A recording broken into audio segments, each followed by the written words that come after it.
All right. Welcome to Community Office Hours. We're classifying this as a Vault one, although it's a bit of a special broadcast, I think. I would consider it sort of like partially Vault, but also a great learning experience for myself. So I'm going to set aside almost like an hour just to learn this. Anyway, for those who have not joined us for Community Office Hours before, welcome. We love to see you here. We would love for you to participate in chat. So if you have questions or comments as we go along, you have use cases or thoughts about your own experiences with the tools or the patterns that we're showing today, please drop it in the YouTube chat. We'd love to hear from you. As you do, we ask that you interact as per our code of conduct, be welcoming, inclusive, friendly, and patient at all times, be considerate, be respectful, and please be professional. If you would like more information about our community guidelines, refer to the URL hashicorp.com/community-guidelines. With that, we're going to get started. Today, I have a special guest, not from HashiCorp. Pinky, would you care to introduce yourself? Yeah, so hi, I am Priyanka Ravi. I go by Pinky as well. I am a developer experience engineer at Weaveworks. And before that, I was actually a Flux consumer at a different company. So I have like the user side of Flux. So excellent. So you can empathize with us. Yes, I like to think I can help people with it more because I at least went through it myself. So one of the things that we don't really talk as much about, I guess in like sort of the Vault or the infrastructure space is GitOps. Previously when I first heard about GitOps, I was hearing a lot about it in the Kubernetes space, but I'm guessing that it's beyond that in general, like it's not just for Kubernetes. So I hear that you can give us some information on what is GitOps and Flux. Would you care to teach us a little bit about the practice of GitOps as well as the tool that is Flux? Yes, happy to do so. So like Rosemary said, I'm just going to give like a brief introduction of GitOps and Flux, and then I'll do a demo of how to get started with Flux using Bootstrap, the Flux CLI, and then Rosemary is going to talk about injecting secrets into Flux. So first things first, what is Flux? What is GitOps? Sorry. What is GitOps to start with? We'll start with that first. Like Rosemary said, actually, I do want to highlight that it's not just for Kubernetes. If you are doing a multi-cloud infrastructure, you can still use GitOps. But since we're focusing on Flux, we're going to be talking about Kubernetes. Actually, my first platform that I, set up GitOps for, I remember my previous company was actually AWS. So it is doable. Okay, so the operating model, GitOps is an operating model for cloud native applications such as Kubernetes, and I mentioned other platforms as well. You utilize a version controlled system, most commonly Git, but as you'll see, there's other options as well as the single source of truth. Also, GitOps enables continuous delivery through automated deployment, monitoring, and management by a version-controlled system. And with GitOps, you're managing your infrastructure and applications declaratively. So there are these GitOps principles that are basically a set of best practices. They have been defined through discussions with many different vendors and users, basically by the GitOps working group. And you can go to opengitops.dev to learn more about that. And don't feel like you have to have all of these met in order to actually use GitOps. Everyone's journey looks different and everyone's situation is different. So you can actually get started using GitOps and then add in hardening and tweak your setup to meet these guidelines as you go.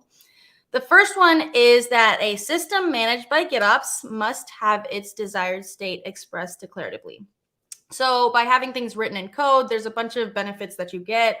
It's reusable. There's an audit trail.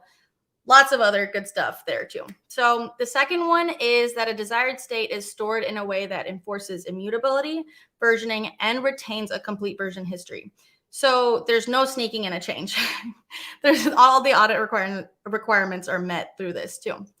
The third one is that software agents automatically pull the desired state declarations from the source. And the fourth one is that software agents continuously observe actual system state and attempt to apply the desired state. So basically an operator such as Flux will be continuously observing what your desired declarative state is. And then it will check what the actual system state is and make sure that those are in sync. So you kind of get away from things like configuration drift, anything like that. So why GitOps? GitOps basically brings a lot of benefits, and users that have used it experience things such as stronger security guarantees. So because of GitOps' tool's unique ability to treat everything as code, there's a direct impact on security. For example, if all configuration and security policy is treated as code, then everything can be held in version control. And so any and all changes that are made are reviewed and input into an automated pipeline. There's no manual processes, so it directly increases developer and operational productivity because they can focus on things that really matter, such as the user experience. And you're less likely to be at work on a weekend because of some manual process that went wrong. So it enhances the developer experience as well. And because of these things, it improves stability, there's a higher reliability, and because of the declarative nature, there's a consistency and a standardization as well. So what is Flux? Flux is a Git-centric package manager for your applications, but as I mentioned earlier, Git isn't really the only system that you can use. But basically, it provides a set of continuous and progressive delivery solutions for Kubernetes. And it's a natural extension of Kubernetes. It was created completely with the Kubernetes environment in mind. And at the core of it, it basically it continuously monitors your version control system, and it applies the desired state that's been declaratively stated there. And the nice part of this is, like I mentioned earlier, you don't have to worry about configuration drift because it reconciles on a schedule. So if things have gotten out of sync for some reason, it will actually set it back to your desired state. And it also really reduces developer burden because it removes the need for manual deployment processes. And the CLI is a convenient way to like bootstrap the system in a cluster and to access the custom resources that make up the API as well. So it's a really neat tool, and we'll get to that as well. So Flux has had a really interesting journey as an open source project. It was donated by Weaveworks to the Cloud Native Computing Foundation as a sandbox project in July of 2019. And within the CNCF, projects have different maturity levels, which signals what sort of enterprises should be adopting them. So a year after entering the CNCF in July of 2020, Flux was actually recognized as one of only 2 projects in the adopt category of the CNCF Continuous Delivery Tech Radar, alongside Helm. And then Flux went from sandbox to incubation in March of 2021. And in November of 2021, Flux actually underwent a security audit, basically in preparation for our application to graduate, which is the highest maturity level within the CNCF. And last month, I believe it was, we actually submitted our graduation application. So hopefully soon. Very excited. Okay, so these are some statements that are just to show, like a basic overview of Flux in short. So Flux actually provides GitOps for both apps and infrastructure. And using Flux alongside Flagger, you can actually deploy apps with canaries, feature flags, and AV rollouts. So whatever your progressive delivery solutions are. Flux also can manage any Kubernetes resource, and infrastructure and workload dependency management is built in as well. You just push to Git and Flux does the rest. Flux manages deployments through automatic reconciliation. And Flux works with your existing tools. It works with all Git providers, major Git providers, GitHub, GitLab, Bitbucket, and you can actually even use S3 compatible buckets as a source as well. It works with all major container registries and all CI workflow providers. And it works with any Kubernetes and all common Kubernetes tooling, such as Customize, Helm, RBAC, and policy-driven validation. For example, OPA, Kyverno, admission controllers, whatever. So it really just simply falls into place with whatever ecosystem you already have. And Flux does multi-tenancy, and as we like to say, multi-everything. Flux actually uses true Kubernetes RBAC via impersonation and supports multiple Git repositories. Multi-cluster infrastructure and apps work out of the box with Cluster API. Flux can use one Kubernetes cluster to manage apps in either the same or other clusters. It can even spin up additional clusters itself and manage clusters, including lifecycles and fleets. Flux also alerts and notifies. So Flux provides health assessments, alerting to external systems, and external events handling. You basically just get push and you can get notified on Slack and other chat systems as well. And users really trust Flux. Hopefully you can see why. And also I've talked to many different consumers as well. There's a lot of reasons to really love Flux. And Flux has a really lovely community that is very easy to work with. We welcome contributors of any kind, any level. The components of Flux are on Kubernetes core controller runtime, so anyone can contribute and its functionality can be extended very easily. We do have a getting started contributing guide in our fluxcd.io/docs. So what are the benefits of Flux?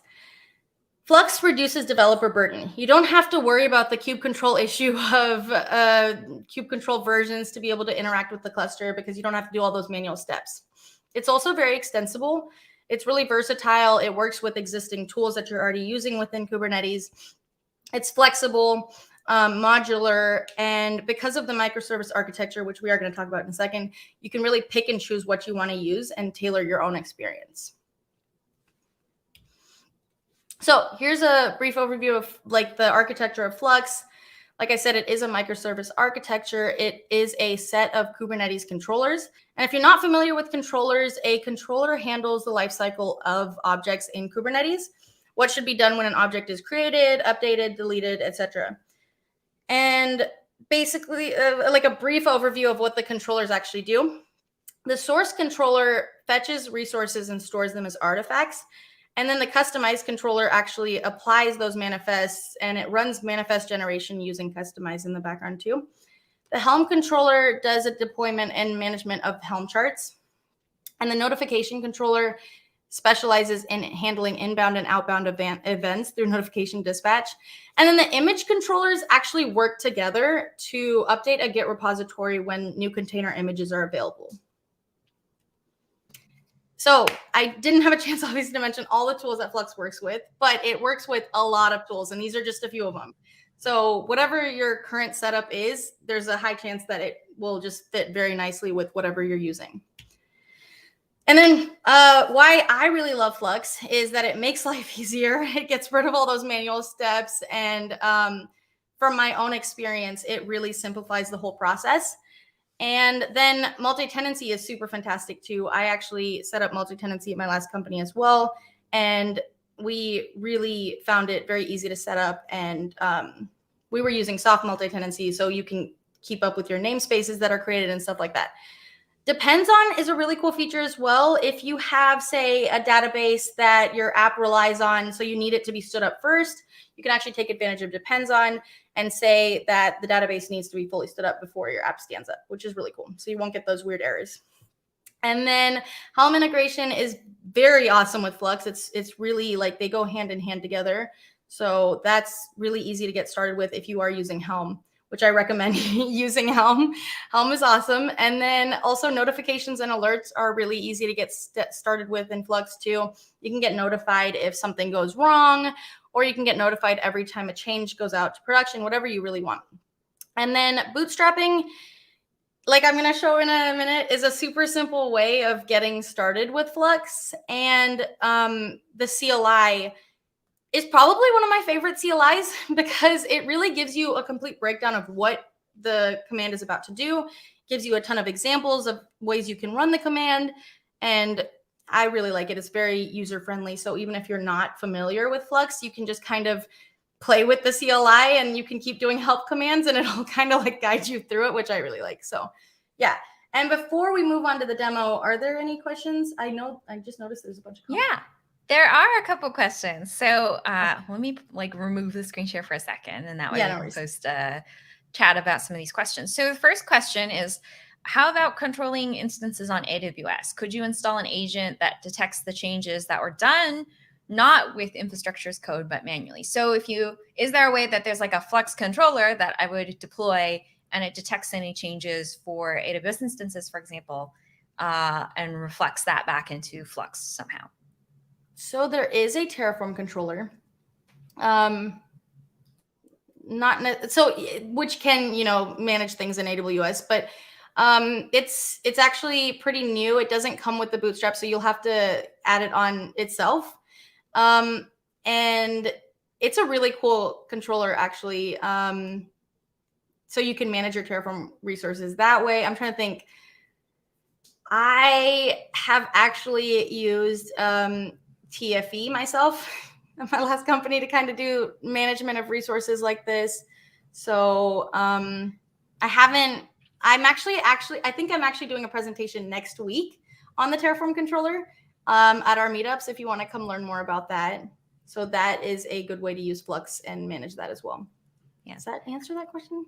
Yeah, I guess if you're if you have infrastructure instances that are not being on, like that are not currently managed by Terraform. Infrastructure is code. Yeah, so it's like right. So it's like drift, right? So it's auto detection of like instances that are not registered as part of infrastructure's code, and so you're able to detect that drift. Is there some Flux doesn't necessarily do that itself? Like there's not unless you're doing things with infrastructure as code, it wouldn't really be able to manage that.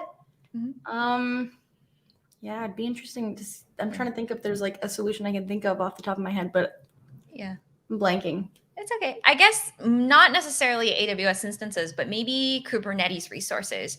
Like I imagine there's the point of going with GitOps and using Flux is to make sure that the state of your Kubernetes resources are all reflected in version control. Right. What happens if someone decides to like manually create a deployment? Does that get reflected back into Flux and reconciled because it's drift or? No, so that's a good question. If something is manually applied and it's not actually like specified through the YAMLs, then Flux won't have ownership of it. So there's like a label that gets created and Flux won't really care about it.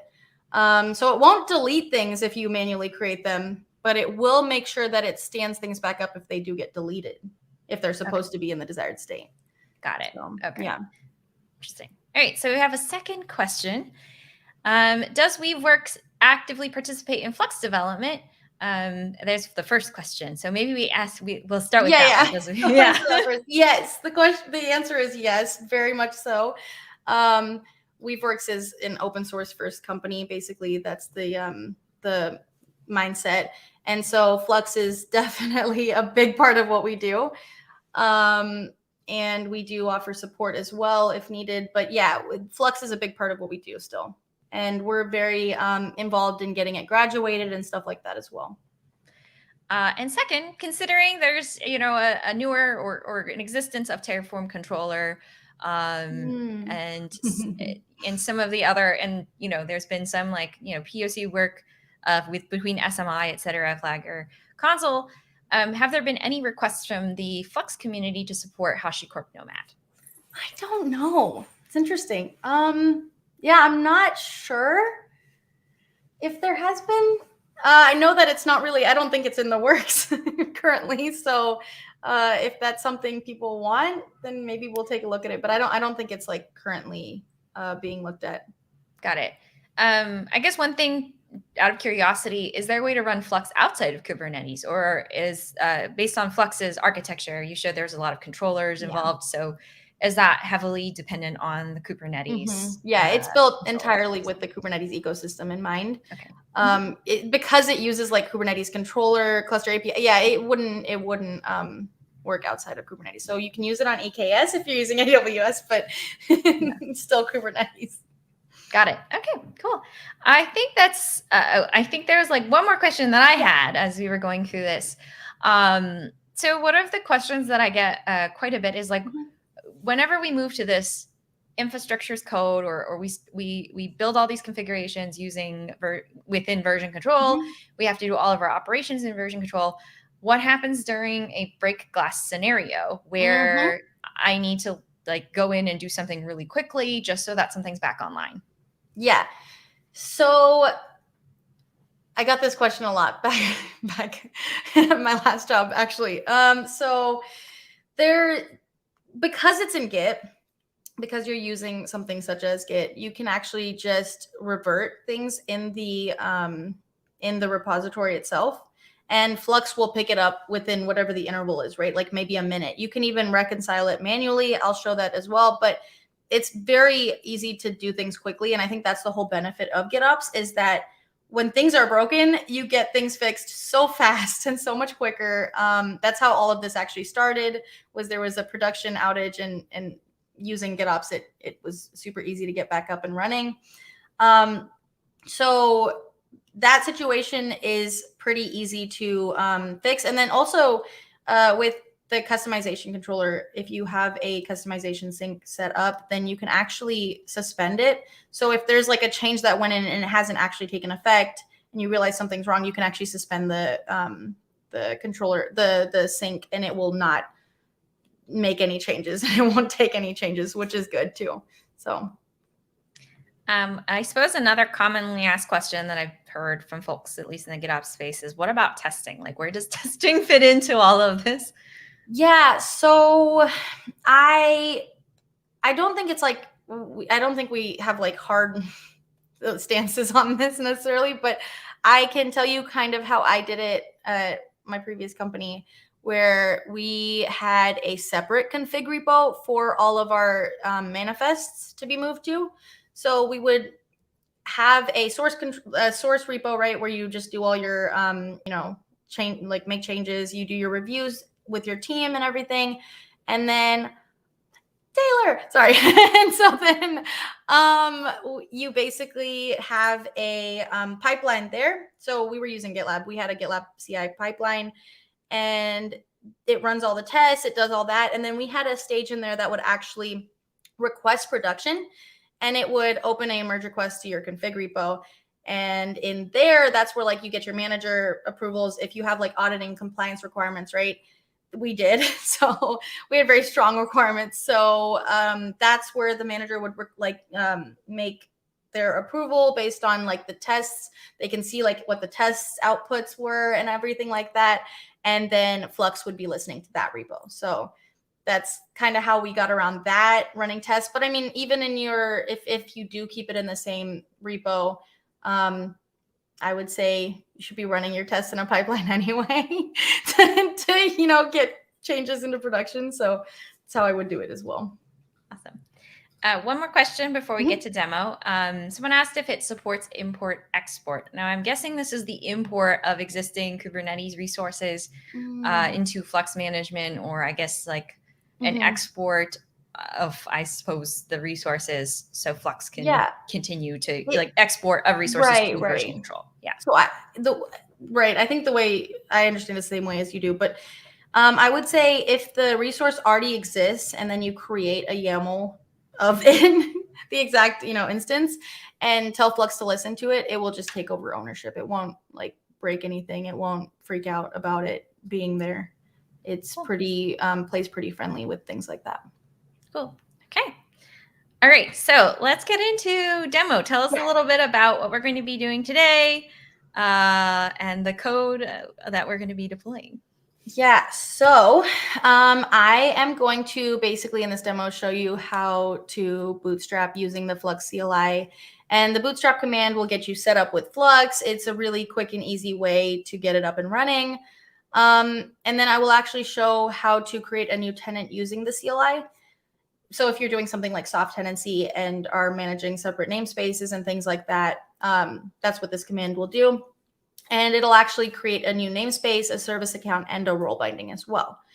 And then I'll actually show how to create a source and a customization sync to actually show reconciliation with a separate project repository. So like if you had a source code repo or whatever.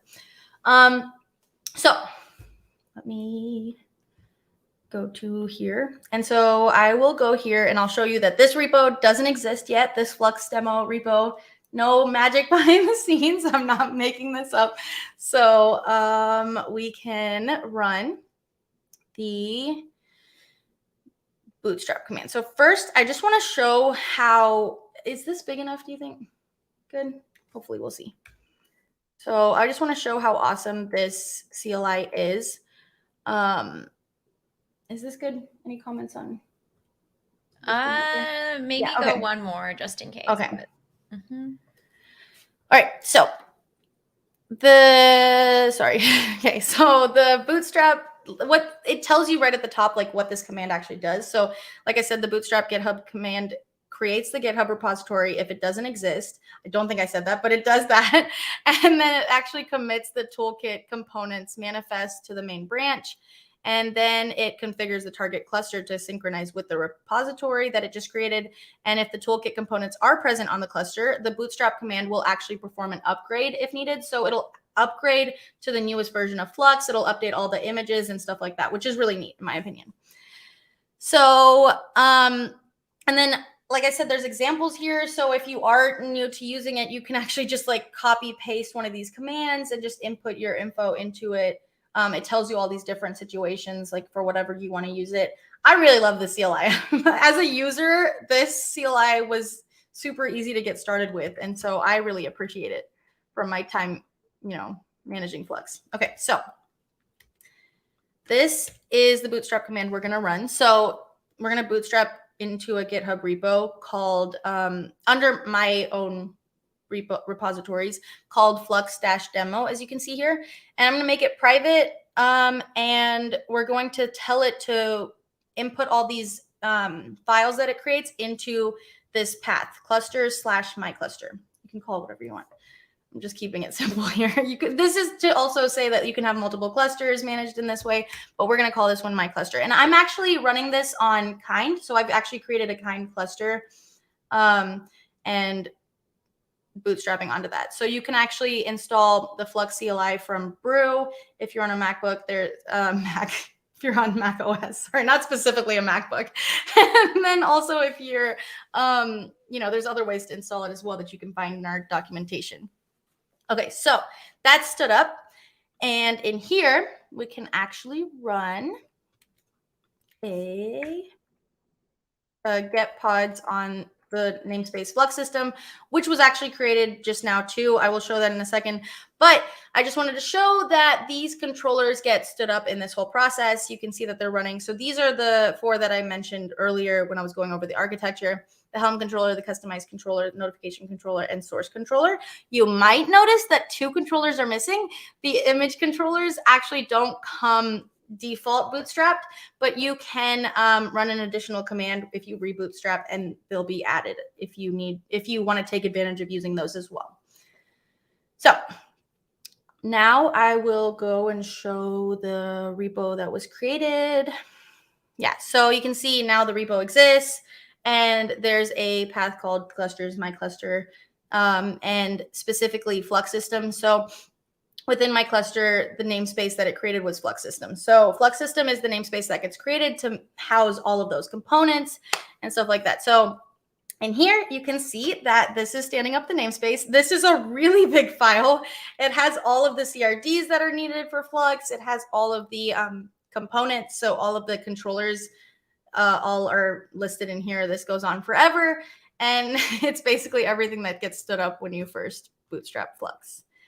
And then the key component here is also having a source and a customization set up for listening to this repo itself. So it pushed those files, but it also set itself up to listen to this repo as well.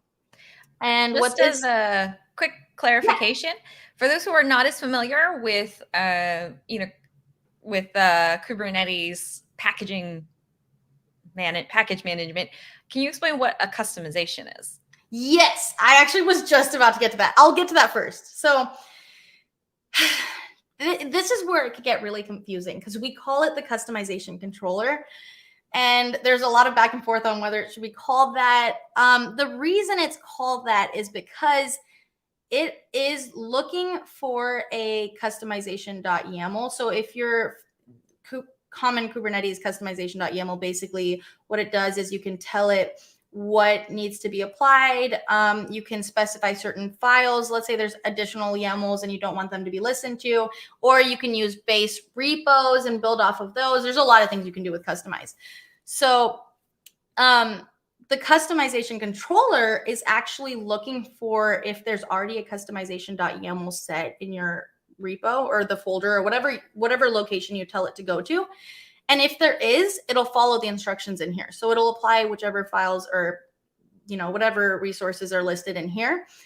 And if it's not listed, the customization controller actually builds a customization, like it uses customization in the background to then apply whatever it finds in there, whatever YAML. So it builds its own little customization and then applies it itself. So that's what that whole naming convention, yeah. So, and as you can see in here, we're telling it to apply these two YAMLs. And so the GOTK sync, did that clear it up? Hopefully, okay, cool. So in here, we have two things, a kind of that's called Git repository. It's a source. So it's a source Git repository, and it's pointing to this repo, Flux demo. And it's saying, you know, branch main, and it's got this interval. And this is the reconciliation interval. So what is reconciliation? Reconciliation refers to ensuring that a given state, such as the application running in the cluster or infrastructure, whatever you're using for, matches a desired state declaratively defined somewhere, such as a Git repository. So that's all it's doing, is it just making sure that everything's in sync. So then you have a customization. So remember, as I mentioned earlier, the source controller is just pulling the manifest. So if you had just this, all it's doing is just checking the Git repository and then grabbing the manifest from there. So you need the customization to actually apply those manifests. And this is actually pointing to so this source ref is actually pointing to the source that was just created above. It's called Flux system. And it's telling it that don't apply everything within the whole project, just apply things that are in the path my cluster. So it's only listening to this specific folder. And it's running on an interval of 10 minutes. And these are all the defaults. You can always change them if you want.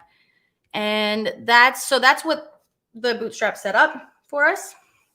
Now we can go back here and we can actually clone this repository to our local. So we'll grab that,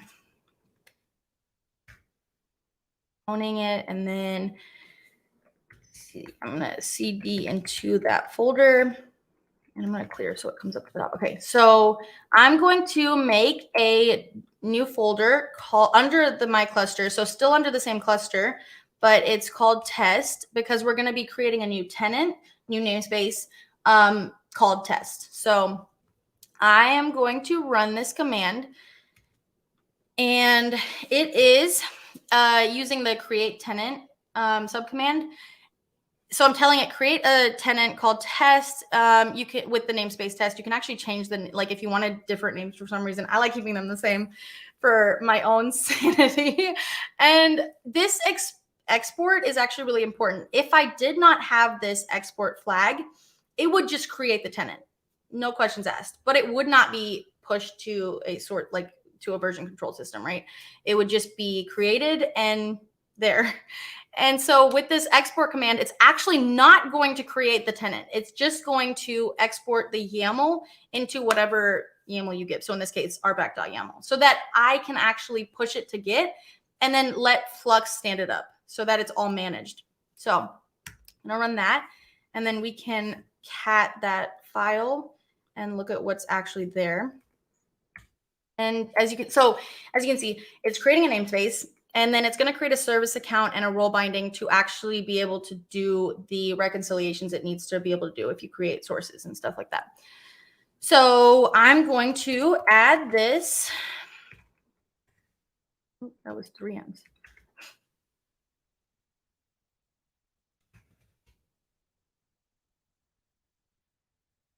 Sorry. Oh no. I had to get rid of the hide thing that StreamYard was telling me because I couldn't see it. Okay, add namespace test.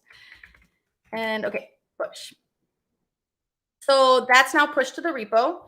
And we can see if we can actually run a reconciliation. So we can force it by doing Flux reconcile source git Flux system. So you're saying what kind of source. That's why you put git, because there's multiple kinds of source. So you can have like a Helm repo. There's a lot of things, right? So you're saying git, and then we named it, or we didn't name it. Bootstrap named it Flux-system by default. So that's there. And then we're going to reconcile the customization because I don't feel like waiting 10 minutes. But if we waited 10 minutes, then it would actually pull it up by default, but on its own schedule. So Flux reconcile customization Flux system. And now if we do it actually is in there. So it was created 34 seconds ago with test. So actually it seems like it beat me to it, but regardless, now we can create a source. So I'm going to clear this too. We can actually create a source. I have a repo under my repositories in GitHub called podinfo-deploy, and it's just a simple front end and a back end app. It's really basic. I just want to use it to show how this would work.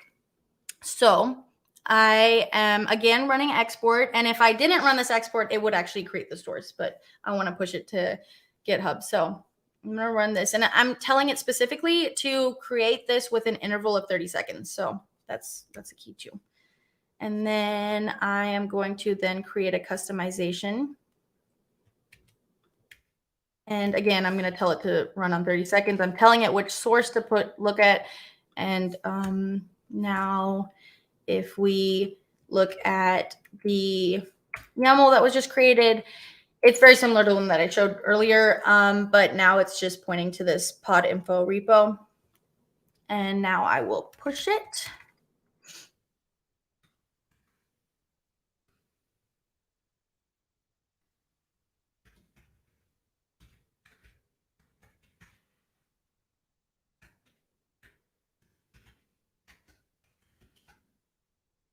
And before I push it, I'm actually going to run a cube control get pods in the test namespace so we can actually see it. And push. And whoa, that was actually pretty fast. So there it is. So it's actually standing up already. It's just this, like I said, it's just two pods, front end and back end. There's just two deployments. And now we can run a, if it's fine, I'll show it in a second. So we can actually see the Flux get source. So you can actually see that now there's a new source in here. Let me expand this. So there's a new source in here. No, go away. Okay. It's in the namespace test, and it's called pod info. And then you can do the same thing with customization. You can either spell it out or just do KS and -A, and you can see that it also has that. And so this is a good way to see if there's any errors, it'll put it in here. If it, you can also see what the commit that it's actually listening to is. So you can see if something went wrong and it didn't pick up the latest commit. It's a good place to come and look for any kind of troubleshooting. So we are going to now show what happens when you make a change. So I'm just going to port forward that real fast. And then you can see here just a simple application that's running with a crazy background. And I am going to actually change it. And so I already have this project open in VS Code, and it's just in this deployment.yaml for the front end. There's this environment variable called podinfo UI color, which just controls the UI's background. And I'm just going to change that value. Nope. Okay. And then I'm going to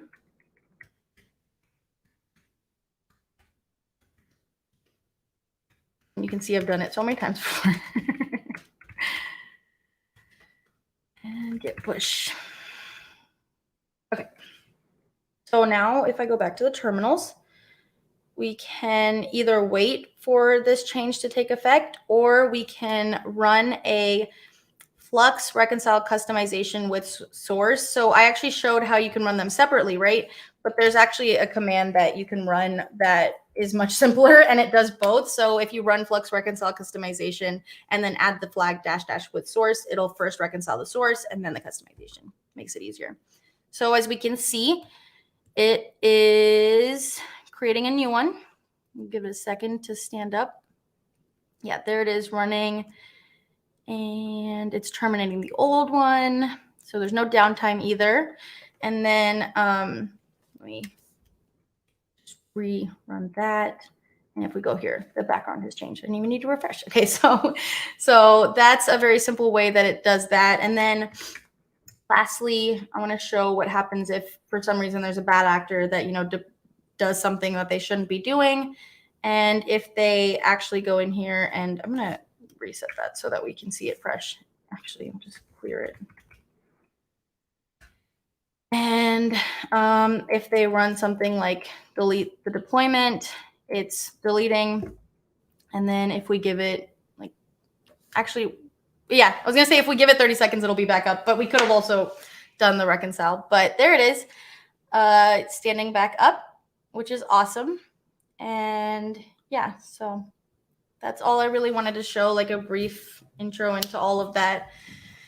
And are there any questions so far on that? Yeah. So there's a question. I mean, we'll cover a bit of it, but when it comes to sensitive or dynamic values within Flux, is there a best practice around managing those, maybe even outside of Git? I think Rosemary's about to talk about some of that. Yeah. So we'll talk about the sensitive ones, but like, what about more dynamic values? That dynamic values is an interesting one. Yeah, I've used Flux, Vault in the past for that myself.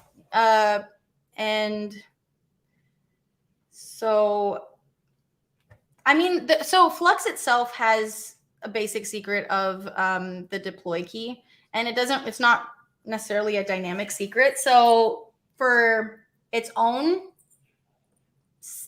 like whatever Flux requires, it doesn't really have a lot of dynamic secrets, but there's a lot of ways to do dynamic secret management, mostly with Vault that I can think of. And Rosemary will talk about those too. So yeah. It's a good segue. Yeah, it is a great segue. One thing, maybe it's like maybe a more dynamic value is like maybe you have an IP address that changes all the time, right?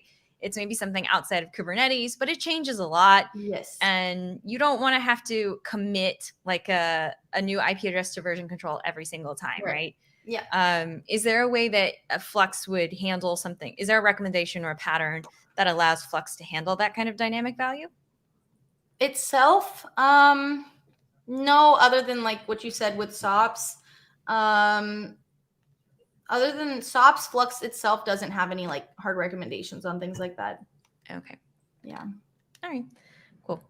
I guess we should talk about secrets. So if you have more questions about Flux itself, actually we have a very interesting patterns question. Okay. So can we discuss repo layout? I'm a big fan of a mono repo. So let's talk about, what do you do in GitOps, and do you use a mono repo, multi-repo? So mono repos are an interesting thing to bring up. Actually, Scott Rigby and I did a presentation on this last week. I think it was last week. Yeah. And you can actually catch that on our Weaveworks YouTube if you want to like see. We went over all the patterns that, like, there's 4 main ones, right? You can have a mono repo, you could do a repo per team, a repo per environment, repo per app. We kind of went over those patterns. The issue with a mono repo is that, let's say, it really depends on the size and like scale of a mono repo, but I think it can get out of hand a little bit quickly. And with with Flux, there's ways to mitigate this. I can't really remember them off the top of my head, but we do have docs on this. But every time it reconciles, it's actually going to pull all those manifests in. And so it can kind of create like a huge request. And if you break it down into different repos, then you don't have that whole issue of every time there's a change, it's not going to pull in the whole manifest. It would just pull in the ones that are relevant to that app, right? If you had, say, like a repo per app. That's there's definitely opinions. I think you'll hear a lot of differing sides to this argument. There's a bunch of pros and cons to each situation. Like I said, Scott and I went over the pros and cons of each of these different models. And I don't think we have like a situation where we're like, this is what you should use in every case. We definitely don't have that. We don't take that stance. We are very of the mindset that everyone's situation is different, and different patterns work for different people's. And there's also the ability to, switch between patterns. So let's say you start out with a mono repo and you're like, this is too much. You can definitely change it. Scott does a demo in that where he shows how you can keep the Git history and stuff like that. So, and how Flux doesn't have any issues with you changing it. You don't have any downtime in your application if you do change your repo structure. So we'll try to get a link to that video and attach it to the description. Okay. So if you watch the playback, for those who are watching the playback, we'll try to get that video in the video link in the description. Cool. Yep. All right. So I guess let's talk about secrets. So, a lot of folks have rightly pointed out that secrets should be away from Git. They shouldn't be in Git. I think it's one of those, this is one of the interesting things I learned about GitOps. There's an idea that perhaps there's the pattern to manage secrets using Git by encrypting the secret and then committing them to version control, which does happen. As much as we don't want it to happen, it is something that folks do as a pattern. In the case of if you're using secrets with Vault, Flux will support this kind of pattern where you encrypt the secret and commit it to version control through SOPs. However, I would not recommend it. A number of folks probably who are tuning in probably don't recommend it as well. There is a risk to encrypting and committing secrets to version control, and more importantly, from a security perspective, there are concerns with it. But there's actually a more functional reason why you may not want to do that, and it's just the management of the encrypted secrets themselves. Imagine you have to find which secrets you've encrypted if you have to rotate them.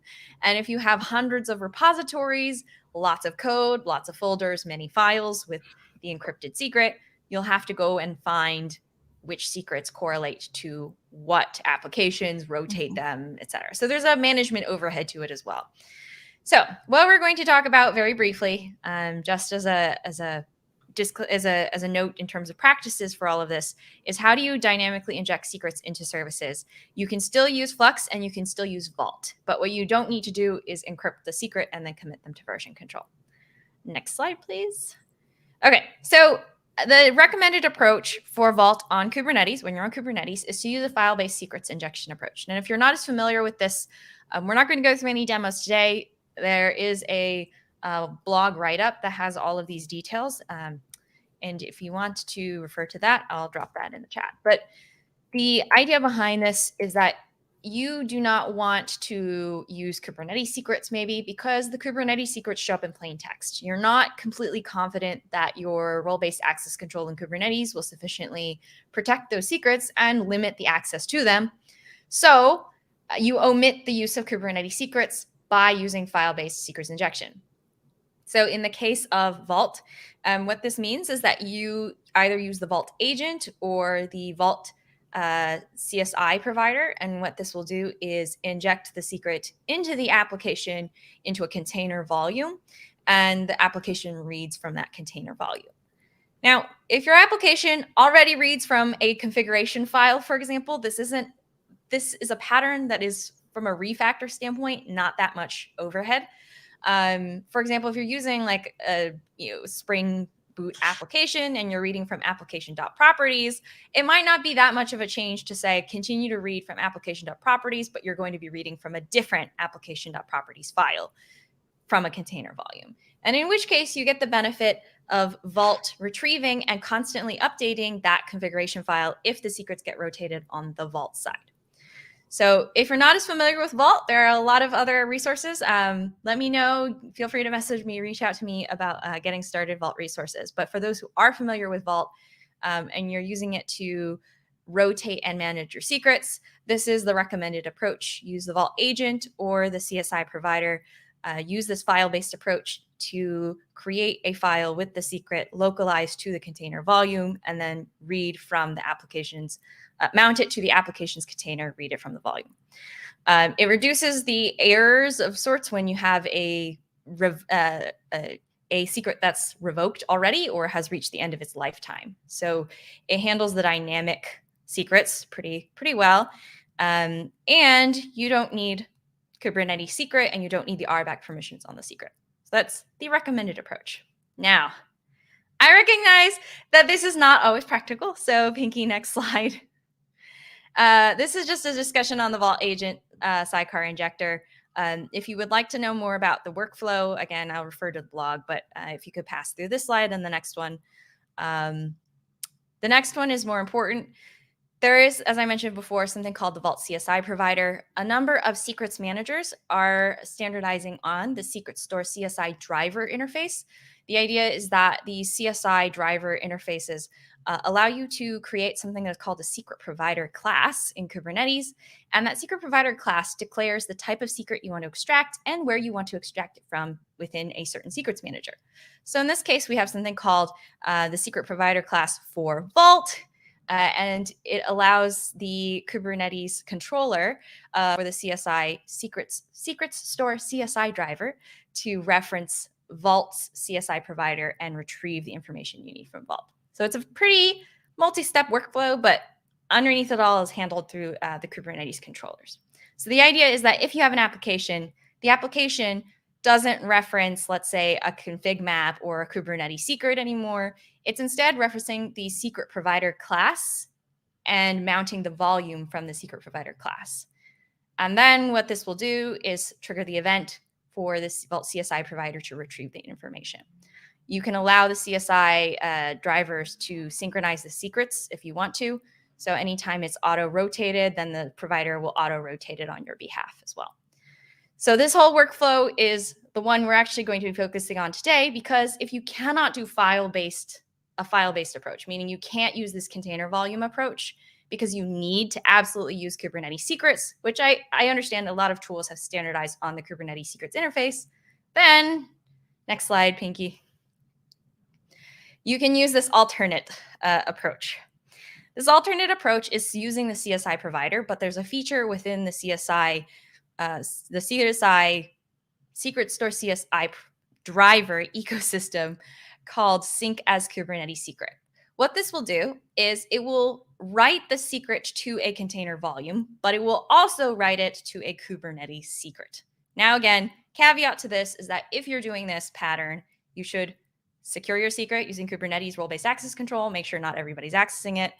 But what it will allow you to do is use the Kubernetes secret as normal, right? So you're using the Vault CSI provider to retrieve the secret from Vault, synchronize it to a Kubernetes secret. Anytime it changes it in Vault, it will then resynchronize it to a Kubernetes secret for consumption by whatever application or deployment you're going to use that secret with, right? So this workflow is it's a lot going on, but basically what it comes down to is you'll notice that the CSI provider writes a Kubernetes secret, and that means the Kubernetes object can just reference the Kubernetes secret. And this could be any kind of Vault secret. You can synchronize for a database username and password. In one case, actually, Pinky and I had a discussion about GitLab deploy tokens, and I was like, why not try this? So if you could go to the next slide. If you have something like Flux, right? And so Pinky showed this bootstrap workflow where it needed access to GitHub, for example, to synchronize synchronize the code as well as all the YAML files that you need into a repository. Similarly, maybe you need the deploy key or deploy token in order to synchronize Flux with a private repository in GitLab, right? What you can do is a very similar workflow to an application with Vault, right? Or the Vault injector. The main difference is that in this case, this very complicated situation, we're using the GitLab provider for Terraform to create a deploy token, and then we store it in the Vault's key value secrets engine. Yes, we are storing it as a static secret for now.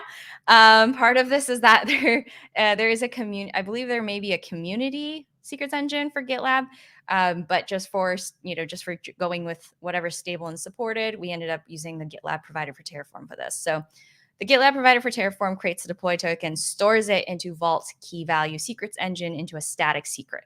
And what this will do is allow the Vault CSI provider as well as the secret provider class to identify that deploy token in Vault key value. So once it gets that deploy token from Vault key value, it synchronizes it to a Kubernetes secret. That Kubernetes secret is what Flux can use to access the private repository with username and deploy token. So if you decide to rotate that deploy token using the GitLab provider for Terraform, for example, you taint the resource and it recreates it. What you'll basically do is resynchronize this new deploy token.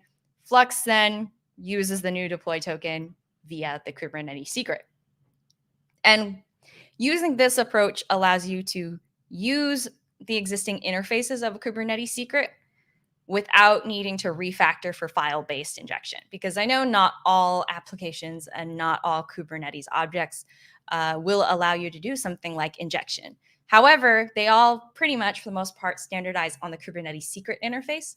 So you can reference the Kubernetes secret interface. Just make sure that you're securing your Kubernetes secret in the process. But hopefully this allows an alternative approach for if file-based injection is not an option. So this is a really rapid overview of using Vault with and the alternative approach of using Vault with GitOps tools like Flux that may or may not be able to support the file-based injection. If you've got applications you're deploying to Flux, you probably can do file-based secrets injection and it works just fine, right? But if you have something like a Kubernetes object that cannot use file-based or cannot mount a container volume, then this is a good option because instead you're referencing a Kubernetes secret. Any questions, Pinky, from you? I know I was very fast. Just to add on a little bit about this pattern too. It's really cool because at my last gig, I was on a GitOps platform delivery team, and this was an issue that we faced basically with creating. So with soft tenancy, like I said, we were doing each team would get a new namespace, and in prod they were trying to lock down the admin access to it. So, and the visibility, right? So we needed a way to create a either utilize the deploy key or the deploy token to give, Flux access to the config repo, like Rosemary said. So in this case, it would have been that pod info deploy repo that in my example. And using the deploy token, in this way, you can actually, you don't ever have to do any manual processes. Like the team that you're onboarding would never even have to worry about any of it. It's all just done for them, which is really, really a cool process. Instead of making them go in and get the deploy token, the deploy key that's created by Flux, and then inputting it into GitHub or GitLab. Sorry, GitLab. Specifically, GitLab is the only one that does the deploy token. Unfortunately, GitHub does not support deploy tokens. So, but this is a fantastic approach. It's very cool. So. Yeah, so there's plenty more details. The actual code example is in the blog link there. In terms of what you'll see, there is Flux that will deploy an application, and the application does use this approach. And then you'll also see that Flux itself is using this alternative approach. So you'll see the application as well as Flux having this. But if you can, try to transition your applications to the file-based secrets injection approach. If that's not an option, then synchronizing to Kubernetes secrets using the Vault CSI provider is an option as well. And that way you can move away from, encrypting the secrets and, committing them to version control. And that way you have Vault managing your secrets as they are rotated, as they're being revoked. You don't have to go through and do my favorite thing, which is find and replace in every file. Just to determine whether or not you needed to rotate the secret. Instead, you just configure it all in Vault, and then you can omit the find and replace procedure. And that way you're not committing it to version control, and maybe arguably it's not necessarily a source of truth within version control. But on the other hand, you can think of Vault as sort of its own controller, right? For secrets, and it's protecting it. So that way you're securing and you're minimizing the blast radius of potential exposure for something like this sensitive information. Okay, I think that is all we have for now. We're coming up on time. Pinky, thank you so much for joining us. Is there anything as folks are learning about Flux or they're getting to know Flux, is there anything that you can recommend? Yeah, so definitely check out our fluxcd.io. /docs is what'll get you to our documentations. Join us on Slack as well, and join our Flux discussions as well on GitHub. There's a lot of places you can kind of catch us, but in the CNCF Slack as well, we have a Flux channel. Flux or GitOps? I think it's Flux. Yeah. So yeah, no, it's fine. I'm pretty sure it's Flux. there's two Slacks that I'm getting confused between. Join both. You know what? Join both. Be a part of the community. Join it all. Yeah, be a part of the community. Oh, Taylor, so cheesy. Now I can manifest success in my cluster. All right. Exactly. Well, thank you all for joining us. We have another office hours next Tuesday, April 26th at 2 p.m. Eastern. That is talking about Vault 1.10. So we're going to learn about MFA and open source, Vault MFA and open source, as well as the updates to the OIDC provider. There's some interesting things there. So tune into that. With that, hope to see you on the next office hours. Thanks, everyone.